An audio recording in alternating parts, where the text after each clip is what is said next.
A caminhada não foi fácil. As pessoas, quando algo vai dar certo, as pessoas não fazem a diferença e não quer que as outras pessoas façam a diferença.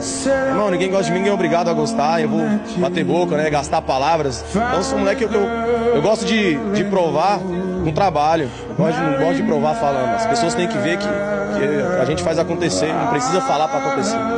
Deus botou muito no meu coração e as coisas começaram a dar certo na minha vida quando eu comecei a me distanciar de pessoas que não somavam na minha vida. A gente tem que peneirar as pessoas que andam com a gente. Não é todo mundo que abraça a gente que nos ama. E eu sempre tive meu objetivo e segui. Tinha certeza absoluta, acredito muito em Deus, acredito muito nos meus sonhos, que ia dar certo. E a gente está aí como prova disso, isso é maravilhoso. Então tudo que a gente quer muito, uma hora ou outra, ela acontece. Eu sou prova viva disso, dos meus sonhos. Sou prova viva da minha luta. E são poucas pessoas que se agradam com o nosso sucesso. Peneirar. A vida é um jogo de futebol.